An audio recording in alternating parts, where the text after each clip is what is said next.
ಒಂದೇ ಒಂದು ಕಿಸ್ಸಿಗೆ 50,000 ರೂಪಾಯಿ. ಟೀಚಾರಮ್ಮನ ಮುತ್ತಿನಾಟಕ್ಕೆ ಉದ್ಯಮಿ ವಿಲವಿಲ. ಬಗೆದಷ್ಟು ಬಯಲಾಗ್ತಾ ಇದೆ ಸೋಮಾ ಪುಷ್ಪಾಳ ಸುಪಾರಿ ಕಹಾನಿ. ಹಸಿ ವಿಡಿಯೋವನ್ನ ತೋರಿಸಿ ಲಕ್ಷಾಂತರ ರೂಪಾಯಿ ಪೀಕಿದ್ಲು ಖತರ್ನಾಕ್ ಪುಷ್ಪ. ನವೆಂಬರ್ನಲ್ಲಿಯೇ ರಾಜೇಂದ್ರ ಹತ್ಯೆಗೆ ನಡೆದಿದ್ದ ಸ್ಕೆಚ್. ಶಾಸಕನ ಪುತ್ರನಿಂದ ಮೊಲ ಬೇಟೆ, ಎಫ್ಐಆರ್ ದಾಖಲು. ಇವತ್ತಿನಿಂದ ದುಬಾರಿ ದುನಿಯಾ, ಜನಾಕ್ರೋಶ. ಎಲ್ಲದರ ಡೀಟೇಲ್ಸ್ ಕರ್ನಾಟಕ ಟಾಪ್ 20ಯಲ್ಲಿ. ಸಚಿವ ರಾಜಣ್ಣ ಹನಿ ಟ್ರ್ಯಾಪ್ ಯತ್ನ ಪ್ರಕರಣ ರಾಜ್ಯ ರಾಜಕೀಯದಲ್ಲಿ ಭಾರೀ ಸಂಚಲನ ಮೂಡಿಸಿದೆ. ಇದರ ಬೆನ್ನಲ್ಲೇ ಹನಿ ಟ್ರ್ಯಾಪ್ ಗ್ಯಾಂಗ್ ಒಂದು ಬೆಂಗಳೂರಿನಲ್ಲಿ ಅಂಧರಾಗಿದೆ. ಟೀಚರ್ ಒಬ್ರು ಉದ್ಯಮಿಯೊಬ್ಬರನ್ನ ಹನಿ ಟ್ರ್ಯಾಪ್ಗೆ ಬೀಳಿಸಿದ್ದು ಒಂದು ಕಿಸ್ಗೆ ಬರೋಬ್ಬರಿ 50,000 ಚಾರ್ಜ್ ಮಾಡಿದ್ದಾರೆ. ಮಹಾಲಕ್ಷ್ಮಿ ಲೇಔಟ್ನಲ್ಲಿ ಖಾಸಗಿ ಪ್ರೀ ಸ್ಕೂಲ್ ನಡೆಸ್ತಾ ಇದ್ದಂತಹ ಶಿಕ್ಷಕಿ ಶ್ರೀದೇವಿ, ಮಗುವಿನ ಪೋಷಕ ಹಾಗೂ ಉದ್ಯಮಿ ರಾಕೇಶ್ ವೈಷ್ಣವ್ನನ್ನ ಹನಿ ಟ್ರ್ಯಾಪ್ ಮಾಡಿ ಲಕ್ಷಾಂತರ ರೂಪಾಯಿ ವಂಚಿಸಿರುವುದು ಬೆಳಕಿಗೆ ಬಂದಿದೆ. 2023ರಲ್ಲಿ ರಾಕೇಶ್ ಮತ್ತು ಶ್ರೀದೇವಿ ಪರಿಚಯ ಆಗಿತ್ತು. ಶಾಲೆ ನಿರ್ವಹಣೆಗಾಗಿ ಶ್ರೀದೇವಿ 2 ಲಕ್ಷ ಸಾಲ ಪಡೆದಿದ್ಲು. 2024ರಲ್ಲಿ ಹಣ ವಾಪಸ್ ಕೇಳಿದಾಗ ಶಾಲೆಗೆ ಪಾರ್ಟ್ನರ್ ಆಗುವಂತ ಅಂದಿದ್ಲಂತೆ. ಈ ವೇಳೆ ಇಬ್ಬರ ನಡುವೆ ಸಲುಗೆ ಬೆಳೆದು ಸುತ್ತಾಟ ನಡೆಸಿದ್ರು. 2025 ಜನವರಿಯಲ್ಲಿ ಮತ್ತೆ ಹಣ ವಾಪಸ್ ಕೇಳಿದಾಗ ವ್ಯವಹಾರ ಒಂದೇ ಸಲ ಮುಗಿಸೋಣ ಅಂದಿದ್ಲು. ಈ ವೇಳೆ ರಾಕೇಶ್ಗೆ ಮುತ್ತಿಟ್ಟು 50,000 ಪಡೆದಿದ್ಲು. ಬಳಿಕ ನಿನ್ನ ಜೊತೆ ರಿಲೇಶನ್ಶಿಪ್ನಲ್ಲಿ ಇರ್ತೀನಿ ಅಂತ ಆಫರ್ ಕೊಟ್ಟಿದ್ಲಂತೆ. ಅಲ್ಲದೆ ಕಿಸ್ಸು, ಡೇಟಿಂಗು ಫೋಟೋ ಇಟ್ಕೊಂಡು ರಾಕೇಶ್ಗೆ ಹಣಕ್ಕೆ ಡಿಮ್ಯಾಂಡ್ ಮಾಡ್ತಾ ಇದ್ಲು.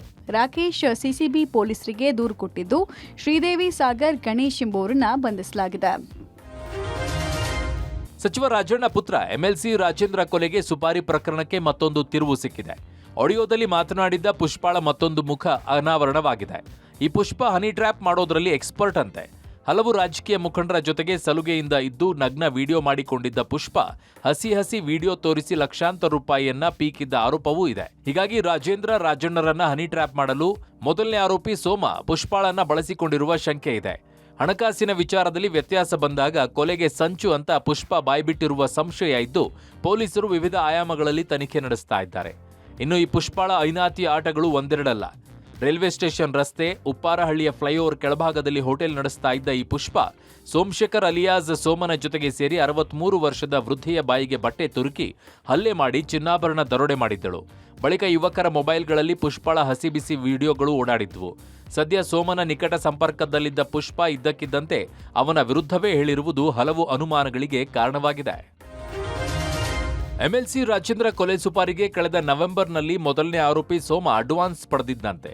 ಆ ಬಳಿಕ ರಾಜೇಂದ್ರ ಮನೆಗೆ ಇಬ್ಬರು ಹುಡುಗರು ಹಾಗೂ ಓರ್ವ ಮಹಿಳೆ ಭೇಟಿ ನೀಡಿದ್ರು. ಆದರೆ ಅಂದು ಸ್ಕೆಚ್ ಮಿಸ್ ಆಗಿತ್ತಂತೆ. ಹೀಗಾಗಿ ಜನವರಿಯಲ್ಲಿ ರಾಜೇಂದ್ರನ್ನ ಎತ್ತಲು ಮತ್ತೆ ಪ್ಲಾನ್ ಮಾಡಲಾಯಿತು. ಈ ಬಗ್ಗೆ ಆರೋಪಿ ಗುಂಡ ತನ್ನ ಲವರ್ ಯಶೋಧ ಬಳಿ ಹೇಳಿಕೊಂಡಿದ್ದ. ಅದನ್ನ ಯಶೋಧ ಪುಷ್ಪ ಬಳಿ ಹೇಳಿಕೊಂಡಿದ್ದಾಳೆ. ಹೀಗೆ 70 ಲಕ್ಷಕ್ಕೆ ಡೀಲ್ ಆಗಿರೋ ವಿಚಾರ ಪುಷ್ಪಾಗೆ ಗೊತ್ತಾಗಿದೆ. ಇದರಿಂದ ಸೋಮ ಮೇಲೆ ಪುಷ್ಪ ಮುನಿಸಿಕೊಂಡಿದ್ಲಂತೆ. ಸದ್ಯ ಗುಂಡನ ಲವರ್ನ ಪೊಲೀಸರು ವಶಕ್ಕೆ ಪಡೆದು ವಿಚಾರಣೆ ನಡೆಸ್ತಾ ಇದ್ದಾರೆ. ಇನ್ನು ಪ್ರಕರಣಕ್ಕೆ ಸಂಬಂಧಿಸಿದಂತೆ ಮೊದಲನೇ ಆರೋಪಿ ಸೋಮನ ಶಿಷ್ಯ, 5ನೇ ಆರೋಪಿ ಯತೀಶ್ನನ್ನ ತುಮಕೂರು ನಗರ ಶಾಂತಿನಗರದಲ್ಲಿ ತನಿಖಾ ತಂಡ ಬಂಧಿಸಿದೆ. ಆರೋಪಿ ಸೋಮನ ಬ್ಯಾಂಕ್ ಖಾತೆ ಫ್ರೀಸ್ ಮಾಡಿದ ಪೊಲೀಸರು ಸೋಮನ ಸ್ನೇಹಿತ ಕಾರ್ಪೆಂಟರ್ ಮನು ಬ್ಯಾಂಕ್ ಖಾತೆಯನ್ನು ಕೂಡ ಪರಿಶೀಲಿಸಿದೆ. ಈ ಬಗ್ಗೆ ಪ್ರತಿಕ್ರಿಯಿಸಿದ ಗೃಹ ಸಚಿವ ಪರಮೇಶ್ವರ್, ಆಡಿಯೋ ಬಗ್ಗೆ ತನಿಖೆ ಆಗ್ತಾ ಇದೆ, ಏನನ್ನೂ ಹೇಳೋಕ್ಕಾಗಲ್ಲ ಅಂದಿದ್ದಾರೆ. ಎಸ್ಐಟಿ ಮಾಡ್ತಾರೋ ಮತ್ತೊಂದು ಮಾಡ್ತಾರೋ ಗೃಹ ಸಚಿವರಿಗೆ ಬಿಟ್ಟಿದ್ದು ಅಂತ ಸಚಿವ ರಾಜಣ್ಣ ಹೇಳಿದ್ದಾರೆ. ರಾಜಣ್ಣ ಅವ್ರ ಬಗ್ಗೆ ಆಗಲಿ ಅಥವಾ ರಾಜೇಂದ್ರ ಅವ್ರ ಬಗ್ಗೆ ಆಗಲಿ ತನಿಖೆ ಆದೇಶ ಮಾಡಿದ್ದೇವೆ. ಆ ತನಿಖೆ ವರದಿ ಬರೋವರೆಗೂ ನಾವು ಅದರ ಬಗ್ಗೆ ಯಾವುದೇ ಪ್ರತಿಕ್ರಿಯೆ ಮಾಡೋದಿಲ್ಲ. ಗೊತ್ತಿಲ್ಲ, ಅದೆಲ್ಲ ಎರಡು ತನಿಖೆ ನಡೀತಾ ಇದೆಯಲ್ಲ. ಪ್ರಕರಣದ ಬಗ್ಗೆ ರಾಜೇಂದ್ರನ್ ಕೇಳಿ. ಆಯ್ತು, ಎನ್ಕ್ವೈರಿ ಆಗ್ತಾ ಇದೆಯಲ್ರಿ. ಎನ್ಕ್ವೈರಿ ಆಗುವಾಗ ಏನು ಮಧ್ಯೆ ಏನು ಹೇಳಕ್ಕಾಗ್ತದೆ ಹೇಳ. ಯಾವುದ್ರಲ್ಲಿ ಮಾಡ್ತಾರೆ ಮಾಡಲಿ, SIT ಮಾಡ್ತಾರ, ಇನ್ನೊಂದು ಮಾಡ್ತಾರ, ಅದು ಗೃಹ ಮಂತ್ರಿಗಳಿಗೆ ಮತ್ತು ಮುಖ್ಯಮಂತ್ರಿಗಳಿಗೆ ಬಿಟ್ಟಂತ ವಿಚಾರ. ಅದೆಲ್ಲ ಕೆಲವು ವಿಚಾರಗಳು ಹೇಳಲಿಕ್ಕೆ ಆಗಲ್ಲ, ಆಮೇಲೆ ಹೇಳ್ತೀನಿ ಬನ್ನಿ. ರಾಯಚೂರು ಜಿಲ್ಲೆಯ ಮಸ್ಕಿ ಕ್ಷೇತ್ರದ ಶಾಸಕ ಬಸನಗೌಡ ತುರುವಿಹಾಳ ಪುತ್ರ ಹಾಗೂ ಸಹೋದರ ಮೊಲಗಳ ಬೇಟೆಯಾಡಿ ಸಂಭ್ರಮಿಸಿದ್ದಾರೆ. ಈ ದೃಶ್ಯ ವೈರಲ್ ಆಗ್ತಾ ಇದ್ದು ಭಾರಿ ಆಕ್ರೋಶ ಕಾರಣ ಆಗಿದೆ. ಶಂಕರಲಿಂಗೇಶ್ವರ ಜಾತ್ರೆ ಹಿನ್ನೆಲೆಯಲ್ಲಿ ಶಾಸಕನ ಕುಟುಂಬದ ಸದಸ್ಯರು ಮೊಲಗಳ ಬೇಟೆಯಾಡಿ ಮಾರಕಾಸ್ತ್ರಗಳನ್ನು ಹಿಡಿದು ಮುಖ್ಯ ರಸ್ತೆಯಲ್ಲಿ ಮೆರವಣಿಗೆ ಮಾಡಿದ್ದಾರೆ.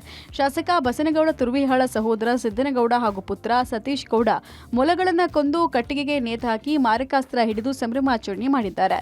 ಮೊಲಗಳ ಬೇಟೆಯಾಡುವುದು ಅರಣ್ಯ ಇಲಾಖೆ ಕಾಯ್ದೆ ಅಡಿ ಅಪರಾಧ ಕೃತ್ಯವಾದರೂ ಇದುವರೆಗೂ ಅರಣ್ಯ ಇಲಾಖೆಯಿಂದ ಯಾವುದೇ ಕ್ರಮ ಕೈಗೊಂಡಿಲ್ಲ. ಇನ್ನು ಸಾರ್ವಜನಿಕವಾಗಿ ಮಾರಕಾಸ್ತ್ರಗಳನ್ನು ಹಿಡಿದು ಮೆರವಣಿಗೆ ಮಾಡಿದ್ರು ಪೊಲೀಸ್ ಇಲಾಖೆ ಕಣ್ಮುಚ್ಚಿ ಕೂತಿದೆ. ಸಾಮಾನ್ಯ ಜನರಿಗೆ ಒಂದು ನ್ಯಾಯ, ಶಾಸಕನ ಕುಟುಂಬಕ್ಕೆ ಒಂದು ನ್ಯಾಯನ ಅನ್ನೋ ಪ್ರಶ್ನೆ ಸಾರ್ವಜನಿಕರಲ್ಲಿ ಎದ್ದಿದೆ. ಇಂದಿನಿಂದ ಹಾಲು, ಮೊಸರು, ವಿದ್ಯುತ್ ಸೇರಿದಂತೆ ಟೋಲ್ ದರ ಏರಿಕೆಯಾಗಿದೆ. ಸಾಲು ಸಾಲು ದರ ಏರಿಕೆ ವಿರುದ್ಧ ರಾಜ್ಯದ ಜನ ಸಿಡಿದಿದ್ದಾರೆ. ಗ್ಯಾರಂಟಿ ನೆಪದಲ್ಲಿ 2,000 ರೂಪಾಯಿ ಕೊಟ್ಟಿರುವಂತಹ ಸರ್ಕಾರ ದಿನಬಳಕೆ ಪದಾರ್ಥಗಳ ದರ ಹೆಚ್ಚಿಸಿ ಜನರ ಹಣವನ್ನು ಕಿತ್ಕೊಳ್ತಾ ಇದೆ ಅಂತ ಚಿತ್ರದುರ್ಗದಲ್ಲಿ ಮಹಿಳೆಯರು ಕಿಡಿಕಾರಿದ್ದಾರೆ. ದಿನ ಬೆಳಗಾದ್ರೆ ಹಾಲನ್ನು ಖರೀದಿ ಮಾಡೋಕೆ ಜನ ಯೋಚಿಸುವಂತಾಗಿದೆ. ಪ್ರತಿದಿನ 1 ಲೀಟರ್ ಹಾಲನ್ನು ತರ್ತಾ ಇದ್ದವರು ಕೇವಲ 1/4 ಲೀಟರ್ ಹಾಲು ತರುವಂತಾಗಿದೆ. ಈ ರೀತಿ ವರ್ಷದಲ್ಲಿ 3ನೇ ಬಾರಿಗೆ ಹಾಲಿನ ಬೆಲೆ ಏರಿಕೆಯಾಗಿದ್ದು ಬಡವರು ಬದುಕೋದು ಹೇಗೆ ಅಂತ ಜನರು ಆಕ್ರೋಶ ವ್ಯಕ್ತಪಡಿಸಿದ್ದಾರೆ. ಇನ್ನು ಟೋಲ್ ದರವು 5% ಹೆಚ್ಚಾಗಿತ್ತು. ವಾಹನ ಸವಾರರು ಸರ್ಕಾರದ ವಿರುದ್ಧ ಕಿಡಿಕಾರಿದ್ದಾರೆ. ಮೈಸೂರು ಬೆಂಗಳೂರು ಎಕ್ಸ್ಪ್ರೆಸ್ ಹೈವೇ ಟೋಲ್ನ ದರವನ್ನು 5% ಏರಿಕೆ ಮಾಡಲಾಗಿದೆ. ಬೆಂಗಳೂರಿನಿಂದ ನಿಡಘಟ್ಟದವರೆಗಿನ 56 ಕಿಲೋಮೀಟರ್ ರಸ್ತೆಯಲ್ಲಿ ಏಕಮುಖ ಸಂಚಾರಕ್ಕೆ ಹಿಂದೆ 170 ರೂಪಾಯಿ ಇತ್ತು. ಈಗ 180 ರೂಪಾಯಿ ಹೆಚ್ಚಾಗಿದೆ. 5% ಜಾಸ್ತಿ ಆಗಿದೆಯಾ? ಏನು ಸರ್, ಈ ಥರ ಮಾಡಿದರೆ ಹೇಗೆ ಸರ್ ನಾವು ಬದುಕೋದು ಹೇಗೆ? ಅರ್ಧ ದುಡ್ಡು ಇಲ್ಲ ಟೋಲ್ಗೆ ಕಟ್ಟಬೇಕಾಗುತ್ತೆ. ಕಷ್ಟ ಆಗುತ್ತೆ ಸರ್. 120 ರೂಪಾಯಿ ಕಟ್ಟಾಗಿದೆ ಇವತ್ತು. ನಿನ್ನೆ ಎಷ್ಟಿತ್ತು? ನಿನ್ನೆ 115 ಇತ್ತು. ಇವತ್ತು 120 ಕಟ್ಟಾಗಿದೆ. 120 ಆಗಿದೆ. ಓಕೆ. ಕಷ್ಟ ಆಗುತ್ತೆ ಸರ್. ಮಾಮೂಲಿ ದಿನಕ್ಕೆ 2-3 ಸಲ ಬರ್ತೀವಿ, ಅದರಲ್ಲೇ ಹೋಗುತ್ತೆ ನಮ್ಮದು. ಇವನು ಊಬರಲ್ಲೇ ಆಲ್ರೆಡಿ ತೊಗೊತಿದ್ದಾನೆ, ಅದರಲ್ಲೇ ನಮ್ಗೆ ಏನು ಉಳಿತಾಯ ಇಲ್ಲ. ಇದು ಇವತ್ತು ನೋಡಿ CNG ನೋಡಿದರೆ ಮೊದಲು 84 ಇತ್ತು, ಈಗ 86, 88 ಆಗಿದೆ. ಕೆಲವತ್ತಲ್ಲಿ ಸಮಸ್ಯೆ ಆಗಿದೆ ಈಗ ಆಲ್ರೆಡಿ ನಮಗೆ. ಸಾಲು ಸಾಲು ದರ ಏರಿಕೆ ವಿರುದ್ಧ ಬಿಜೆಪಿ ಎಂಎಲ್ಸಿ ಸಿಟಿ ರವಿ ಕಿಡಿಕಾರಿದ್ದಾರೆ. ಬೆಲೆ ಏರಿಕೆ ಮಾಡ್ತೇವೆ ಅಂತ ಚುನಾವಣೆಗೂ ಮುನ್ನ ಹೇಳಿದ್ರೆ ಕಾಂಗ್ರೆಸ್ 50 ಸೀಟ್ ಕೂಡ ಗೆಲ್ತಿರ್ಲಿಲ್ಲ ಅಂತ ಟಾಂಗ್ ಕೊಟ್ರು. ಕಾಂಗ್ರೆಸ್ ಆಳ್ವಿಕೆ ಮಾಡಿದ 22 ತಿಂಗಳು, ಅದರಲ್ಲಿ 18 ತಿಂಗಳು ಬೆಲೆ ಏರಿಕೆ ಸುದ್ದಿಯಾಗಿದೆ. ಹಾಲು, ಆಲ್ಕೋಹಾಲ್ನಿಂದ ಹಿಡಿದು ಎಲ್ಲಾ ಬೆಲೆ ಏರಿಕೆ ಮಾಡಿದ್ದಾರೆ ಅಂತ ಆಕ್ರೋಶ ವ್ಯಕ್ತಪಡಿಸಿದ್ದಾರೆ. ಇನ್ನು ಹಾಲಿನ ದರ ಏರಿಕೆಯನ್ನ ಸಚಿವ ವೆಂಕಟೇಶ್ ಸಮರ್ಥಿಸಿಕೊಂಡಿದ್ದಾರೆ. ಏರಿಕೆ ಮಾಡಿರುವ ಹಣ ರೈತರಿಗೆ ನೀಡಲು ಎಲ್ಲಾ ಒಕ್ಕೂಟಗಳಿಗೆ ಸೂಚಿಸಿದ್ದೀವಿ. ಬೆಲೆ ಏರಿಕೆಗೂ ಗ್ಯಾರಂಟಿಗೂ ಯಾವುದೇ ಸಂಬಂಧ ಇಲ್ಲ ಅಂತ ಹೇಳಿದ್ದಾರೆ. ಬೆಲೆ ಏರಿಕೆಗೆ ಕೇಂದ್ರ ಸರ್ಕಾರವೇ ಕಾರಣ. ಮೋದಿಯವರ ಆರ್ಥಿಕ ನೀತಿಯಿಂದ ಜನರ ಬದುಕು ನರಕವಾಗಿದೆ ಅಂತ ಪ್ರಿಯಾಂಕ್ ಖರ್ಗೆ ಹೇಳಿದ್ದಾರೆ. ಸರ್ವರಿಗೂ ನ್ಯಾಯ ಕೊಡಬೇಕು ಅಂತ ಬೆಲೆ ಏರಿಕೆ 17 ವಿವಿಧ ವಸ್ತುಗಳ ಬೆಲೆ ಏರಿಕೆಯನ್ನು ಈ ಸರ್ಕಾರ ಬಂದ್ಮೇಲೆ ಮಾಡಿದ್ದಾರೆ. ಜನರಿಗೆ ಹೇಳಿ ವೋಟ್ ಪಡೆದಿದ್ದು ಗ್ಯಾರಂಟಿ ಕೊಡ್ತೀವಿ ಅಂತ, ಪಂಚ ಗ್ಯಾರಂಟಿ ಹೇಳ್ದಲೇ ಮೋಸ ಮಾಡ್ತಾ ಇರೋದು ಬೆಲೆ ಏರಿಕೆ ಬರೆ ಹಾಕಿ. ನಾವು ಬೆಲೆ ಏರಿಕೆ ಮಾಡ್ತೀವಿ ಅಂತ ಏನಾದ್ರು ಹೇಳಿದ್ರೆ 50 ಸೀಟ್ ಗೆಲ್ಲೋದು ಕಷ್ಟ ಇತ್ತು. ಈ ಜನಾಕ್ರೋಶ ರ್ಯಾಲಿ ಏನ್ ಮಾಡ್ತಾ ಇದ್ದಾರೆ, ಇದು ಕೇಂದ್ರ ಸರ್ಕಾರದ ವಿರುದ್ಧ ಮಾಡಿದ್ರೆ ಒಳ್ಳೇದು. ಇವಾಗಿಂದ ಅಲ್ಲ, 10 ವರ್ಷದಿಂದ ಹೇಳ್ತಾ ಇದ್ದೀವಿ.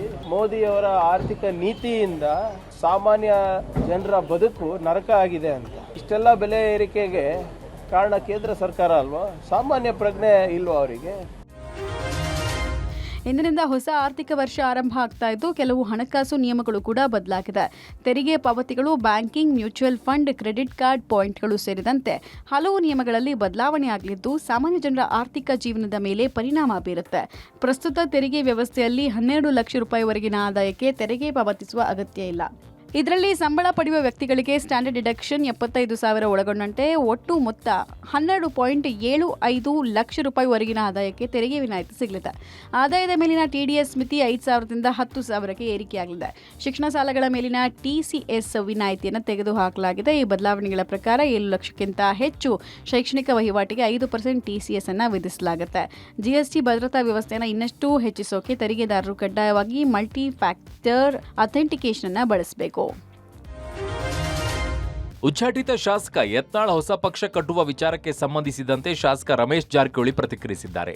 ಯತ್ನಾಳ್ ಬಿಜೆಪಿಯಲ್ಲೇ ಮುಂದುವರಿಯಲಿದ್ದಾರೆ. ಅವರು ಪಕ್ಷ ಬಿಟ್ಟು ಹೋಗಲ್ಲ, ಹೊಸ ಪಕ್ಷವನ್ನ ಕಟ್ಟೋದಿಲ್ಲ. ಒಂದು ವೇಳೆ ಹೊಸ ಪಕ್ಷ ಕಟ್ಟಿದ್ರೆ ನಾವು ಬಿಜೆಪಿ ಬಿಟ್ಟು ಹೋಗಲ್ಲ ಅಂತ ಗೋಕಾಕ್ ಸಾಹುಕಾರ ಹೇಳಿದ್ದಾರೆ. ಯತ್ನಾಳರನ್ನ ಪಕ್ಷದಲ್ಲೇ ಉಳಿಸಿಕೊಳ್ಳಲು ಪ್ರಯತ್ನಿಸ್ತೇವೆ, ಶೀಘ್ರದಲ್ಲೇ ವರಿಷ್ಠರನ್ನ ಭೇಟಿಯಾಗಿ ಚರ್ಚಿಸ್ತೀನಿ ಅಂದಿರೋ ರಮೇಶ್ ಜಾರಕಿಹೊಳಿ ಯತ್ನಾಳ್ ಪಕ್ಷಕ್ಕೆ ಮುಜುಗರ ಆಗುವ ರೀತಿ ಮಾತನಾಡಬಾರದು ಅಂತ ಮನವಿ ಮಾಡ್ತೀನಿ ಅಂದಿದ್ದಾರೆ. ಇನ್ನು ಪಂಚಮಸಾಲಿ ಸಮಾಜವನ್ನ ಯತ್ನಾಳ್ಗೆ ಬರೆದುಕೊಟ್ಟಿದೆಯಾ ಅಂತ ಸಚಿವ ಲಕ್ಷ್ಮೀ ಹೆಬ್ಬಾಳ್ಕರ್ ಹೇಳಿಕೆಗೆ ರಮೇಶ್ ತಿರುಗೇಟನ್ನ ಕೊಟ್ಟಿದ್ದಾರೆ. ಹೆಬ್ಬಾಳ್ಕರ್ ಅವರ ಹಿಂದಿನ ಭಾಷಣ ನೋಡಿ, ಯತ್ನಾಳ್ ನಮ್ಮ ಅಣ್ಣ, ಮುಂದಿನ CM ಅಂತೆಲ್ಲ ಹೇಳಿದ್ದಾರೆ ನೋಡಿ ಅಂತ ಜಾರಕಿಹೊಳಿ ಟಾಂಗ್ ಕೊಟ್ಟಿದ್ದಾರೆ. ಬೇರೆ ಪಕ್ಷ ಕಟ್ಟುವ ಉದ್ದೇಶದಲ್ಲಿ ಮಾತಾಡೋದು ನಾವು ಪೂರ್ಣ ವಿಡಿಯೋ ನೋಡಿದ್ದೇನೆ. ಅವ್ರು ಹೇಳಿದ ಉದ್ದೇಶ ಬೇರೆ ಇದೆ. ಯಾವುದೇ ಪರಿಸ್ಥಿತಿ ನಾವು ಬಿಜೆಪಿ ಬಿಡೋಲ್ಲ, ಬಿಜೆಪಿಯಲ್ಲೇ ನಾವು ಮುಂದುವರಿತೇವೆ. ಯತ್ನಾಳ್ ಅವರು ಬಿಜೆಪಿ ಮುಂದುವರಿತಾರೆ. ಯಾವುದೇ ಕಾರಣಕ್ಕೂ ನೀವು ಪದೇ ಪಕ್ಷ ಮುಜುಗರ ಆಗೋಂಗೆ ಕೊಡಬೇಡಿ. ಉಚ್ಚಾಟನೆ ಆಗಿದೆ. ಅತಿ ಶೀಘ್ರದಲ್ಲಿ ನಮ್ಮ ಮೇಲಿನಿಂದ ಅವ್ರ ವರಿಷ್ಠರ ಭೇಟಿಯಾಗಿ ನಾವು ಮನವಿ ಮಾಡ್ತೇವೆ. ನೀವು ಉಚ್ಚಾಟನೆ ಹಿಂದೆ ಪಡೆದು ಮತ್ತು ಭಾರತೀಯ ಜನತಾ ಪಕ್ಷ ಮುಂದುವರಲಿಕ್ಕೆ ಎಲ್ಲ ಏನು ಮಾಡಬೇಕೆಲ್ಲ ಮಾಡ್ತಿರ್ತಿದ್ವಿ. ಹಿಂದೆ ಮಾತಾಡಿದ ಸ್ವಲ್ಪ ಅವರ ಕ್ಲಿಪ್ಪಿಂಗ್ ತೆಗೀರಿ. ಎದಿ ಬಡವ ಮಾತಾಡೋರು, ನಮ್ಮ ಅಣ್ಣ, ನಮ್ಮ ತಮ್ಮ, ನಮ್ಮ ಕಾಕ, ಮುಂದಿನ ಮುಖ್ಯಮಂತ್ರಿ ಮಾಡ್ತಿದ್ದು ಅವರೇ ಮಾತಾಡ್ತಾರೆ. ಸ್ವಲ್ಪ ಹಿಂದಿ ಕ್ಲಿಪ್ಪಿಂಗ್ ತೆಗೆದು ನೋಡ್ಬೋದು. ತಮಿಳುನಾಡು ಬಿಜೆಪಿ ಅಧ್ಯಕ್ಷ ಸ್ಥಾನಕ್ಕೆ ಕೆ ಅಣ್ಣಾಮಲೈ ರಾಜೀನಾಮೆ ನೀಡುವ ಸಾಧ್ಯತೆ ಇದೆ. ತಮಿಳುನಾಡು ವಿಧಾನಸಭಾ ಚುನಾವಣೆ ಇನ್ನೂ 1 ವರ್ಷ ಬಾಕಿ ಇದ್ದು ಬಿಜೆಪಿ ಮತ್ತು ಎಐಎಡಿಎಂಕೆ ಮತ್ತೆ ಮೈತ್ರಿ ಮಾಡಿಕೊಳ್ಳಲಿವೆ ಎನ್ನಲಾಗಿದೆ. ಇತ್ತೀಚೆಗೆ ಎಐಎಡಿಎಂಕೆ ನಾಯಕರು ಅಮಿತ್ ಶಾ ಭೇಟಿಯಾಗಿ ಮಾತುಕತೆ ನಡೆಸಿದ್ದಾರೆ. ಇದರ ಬೆನ್ನಲ್ಲೇ ಅಣ್ಣಾಮಲೈ ಅವರನ್ನ ರಾಜ್ಯಾಧ್ಯಕ್ಷ ಸ್ಥಾನದಿಂದ ಕೆಳಗಿಳಿಸಲಾಗುತ್ತೆ ಎನ್ನಲಾಗಿದೆ. 2023ರಲ್ಲಿ ಎಐಎಡಿಎಂಕೆ ಮತ್ತು ಬಿಜೆಪಿ ವಿಭಜನೆಯಾಗಲು ಅಣ್ಣಾಮಲೈ ಕಾರಣ ಎನ್ನಲಾಗಿತ್ತು. ಇದೀಗ ಚುನಾವಣೆ ದೃಷ್ಟಿಯಿಂದ ಬಿಜೆಪಿ ಜಾತಿ ಸಮೀಕರಣಗಳನ್ನು ಪರಿಗಣಿಸಿ ಅಣ್ಣಾಮಲೈ ಅವರನ್ನ ಕೆಳಗಿಳಿಸುವ ನಿರ್ಧಾರ ತೆಗೆದುಕೊಂಡಿದೆ ಎನ್ನಲಾಗಿದೆ. ಅಣ್ಣಾಮಲೈ ಮತ್ತು ಎಐಎಡಿಎಂಕೆ ಮುಖ್ಯಸ್ಥ ಎಡಪ್ಪಾಡಿ ಪಳನಿಸ್ವಾಮಿ ಇಬ್ಬರು ಪ್ರಬಲ ಹಿಂದುಳಿದ ಸಮುದಾಯಕ್ಕೆ ಸೇರಿದವರು. ಇಬ್ಬರು ಗೌಡರುಗಳು ಪ್ರಾಬಲ್ಯ ಹೊಂದಿರುವ ತಮಿಳುನಾಡಿನ ಒಂದೇ ಪಶ್ಚಿಮ ಕೊಂಗು ಪ್ರದೇಶದಿಂದ ಬಂದವರು. ಇದೇ ಕಾರಣಕ್ಕೆ ಅಣ್ಣಾಮಲೈ ಸ್ಥಾನಕ್ಕೆ ಬೇರೆಯವರಿಗೆ ಮಣೆ ಹಾಕಲು ಹೈಕಮಾಂಡ್ ಮುಂದಾಗಿದೆ. ಗುಜರಾತ್ನ ಪಟಾಕಿ ಕಾರ್ಖಾನೆಯೊಂದರಲ್ಲಿ ಸಂಭವಿಸಿದ ಸ್ಫೋಟದಲ್ಲಿ 13 ಜನರು ಮೃತಪಟ್ಟಿದ್ದಾರೆ. ಬನಸ್ಕಾಂತ ಜಿಲ್ಲೆಯ ದಿಸಾ ಪಟ್ಟಣದ ಬಳಿಯ ಕೈಗಾರಿಕಾ ಪ್ರದೇಶದಲ್ಲಿರುವ ಕಾರ್ಖಾನೆಯಲ್ಲಿ ಸ್ಫೋಟ ಸಂಭವಿಸಿದೆ. ಸ್ಫೋಟದಿಂದಾಗಿ ಬೆಂಕಿ ಕಾಣಿಸಿಕೊಂಡು ಕಟ್ಟಡದ ಕೆಲವು ಭಾಗಗಳು ಕುಸಿದು ಬಿದ್ದಿವೆ. ಹಲವಾರು ಜನರು ಅವಶೇಷಗಳ ಅಡಿ ಸಿಲುಕಿಕೊಂಡಿದ್ದಾರೆ ಅಂತ ಬನಸ್ಕಾಂತ ಪೊಲೀಸ್ ವರಿಷ್ಠಾಧಿಕಾರಿ ಅಕ್ಷಯ್ ರಾಜ್ ಮಂಕ್ವಾನಾ ತಿಳಿಸಿದ್ದಾರೆ. ಕಟ್ಟಡದಲ್ಲಿ ಸುಮಾರು 31 ಜನರು ಸಿಲುಕಿದ್ದು ಈ ಪೈಕಿ 13 ಜನ ಸಾವನ್ನಪ್ಪಿದ್ದಾರೆ. ಉಳಿದವರಿಗಾಗಿ ರಕ್ಷಣಾ ಕಾರ್ಯಾಚರಣೆ ಮುಂದುವರೆದಿದೆ. ದಿಸಾ ಪುರಸಭೆಯ ಅಗ್ನಿಶಾಮಕ ದಳದ ಸಿಬ್ಬಂದಿ ಬೆಂಕಿಯನ್ನು ನಂದಿಸಿದ್ದಾರೆ. ಮಲೇಷಿಯಾ ರಾಜಧಾನಿ ಕೊಲ್ಲಾಂಪುರದ ಬಳಿಯ ಪುತ್ರ ಹೈಟ್ಸ್ನಲ್ಲಿ ಗ್ಯಾಸ್ ಪೈಪ್ಲೈನ್ ಸ್ಫೋಟಿಸಿ ಭೀಕರ ಅಗ್ನಿ ದುರಂತ ಸಂಭವಿಸಿದೆ. ಸ್ಫೋಟದ ತೀವ್ರತೆಗೆ ಬೆಂಕಿ ಆಕಾರದಲ್ಲಿ ಆಕಾಶದೆತ್ತರಕ್ಕೆ ಚಿಮ್ಮಿದೆ. ಘಟನೆಯಲ್ಲಿ 12 ಜನ ಗಾಯಗೊಂಡಿದ್ದಾರೆ ಮತ್ತು 82 ಜನರನ್ನ ರಕ್ಷಿಸಲಾಗಿದೆ ಅಂತ ಅಧಿಕಾರಿಗಳು ತಿಳಿಸಿದ್ದಾರೆ. ಬೆಳಗ್ಗೆ 8:10 ಸುಮಾರಿಗೆ ಅಗ್ನಿ ಅವಘಡ ಸಂಭವಿಸಿದೆ. ಪೆಟ್ರೋನಾಸ್ ಅನಿಲ ಪೈಪ್ಲೈನ್ ಸೋರಿಕೆಯಾಗಿದ್ದು ಪೈಪ್ಲೈನ್ನ 500 ಮೀಟರ್ ಬೆಂಕಿಗೆ ಆಹುತಿಯಾಗಿದೆ. ಹಲವಾರು ಮನೆಗಳಿಗೆ ಬೆಂಕಿ ಹೊತ್ಕೊಂಡಿದೆ. ಜನರನ್ನ ಪುತ್ರ ಹೈಟ್ಸ್ ಮಸೀದಿ ಸಭಾಂಗಣದ ತಾತ್ಕಾಲಿಕ ಪರಿಹಾರ ಕೇಂದ್ರಕ್ಕೆ ಸ್ಥಳಾಂತರಿಸಿ ವೈದ್ಯಕೀಯ ನೆರವು ನೀಡಲಾಗಿದೆ. ಸಂಬಂಧಪಟ್ಟ ಅನಿಲ ಪೈಪ್ಲೈನ್ ಸ್ಥಗಿತಗೊಳಿಸಲಾಗಿದೆ. ಪಶ್ಚಿಮ ಬಂಗಾಳದ ದಕ್ಷಿಣ 24 ಪರಗಣ ಜಿಲ್ಲೆಯ ಮನೆಯೊಂದರಲ್ಲಿ ಪಟಾಕಿ ಜೊತೆ ಗ್ಯಾಸ್ ಸಿಲಿಂಡರ್ ಸ್ಫೋಟಗೊಂಡು 8 ಜನರು ಮೃತಪಟ್ಟಿದ್ದಾರೆ. ಮೊದಲು ಪಟಾಕಿ ಸ್ಫೋಟಗೊಂಡಿದ್ದು ಅದರಿಂದ ಸಿಲಿಂಡರ್ಗೆ ಬೆಂಕಿ ತಗುಲಿದೆ ಎನ್ನಲಾಗಿದೆ. ದೊಲಾಹತ್ ಪ್ರದೇಶದ ಮನೆಯಲ್ಲಿ ನಿನ್ನೆ ರಾತ್ರಿ ಸಂಭವಿಸಿದ ಸ್ಫೋಟದಲ್ಲಿ 4 ಮಕ್ಕಳು ಸೇರಿದಂತೆ ಒಂದೇ ಕುಟುಂಬದ 8 ಜನರು ಕೊನೆಯುಸಿರೆಳೆದಿದ್ದಾರೆ. ಘಟನೆ ನಡೆದ 2 ಅಂತಸ್ತಿನ ಮನೆಯಲ್ಲಿ ಒಟ್ಟು 11 ಜನರು ವಾಸ ಮಾಡ್ತಾ ಇದ್ದರು. ಗಾಯಗೊಂಡಿರುವ ಇನ್ನೂ 3 ಆಸ್ಪತ್ರೆಯಲ್ಲಿ ಚಿಕಿತ್ಸೆ ಪಡಿತಾ ಇದ್ದಾರೆ. ಇನ್ನು ಮನೆಯಲ್ಲಿ ಪಟಾಕಿ ತಯಾರಿಸಲು ಕೆಲವು ಕಚ್ಚಾ ವಸ್ತುಗಳನ್ನು ಸಂಗ್ರಹಿಸಲಾಗಿತ್ತು. ಇದೇ ಅನಾಹುತಕ್ಕೆ ಕಾರಣವಾಗಿದೆ. ಈ ಕುರಿತು ತನಿಖೆ ಮಾಡ್ತಾ ಇದ್ದೀವಿ ಅಂತ ಎಸ್ಪಿ ಕೋಟೇಶ್ವರ ರಾವ್ ಹೇಳಿದ್ದಾರೆ. ಇನ್ನು ಘಟನೆ ನಡೆದ ಮನೆಯು ಕಚ್ಚಾ ಬಾಂಬ್ ತಯಾರಿಕಾ ಘಟಕ ಅಂತ ಬಿಜೆಪಿ ನಾಯಕ ಸುವೇಂದು ಅಧಿಕಾರಿ ಆರೋಪಿಸಿದ್ದಾರೆ.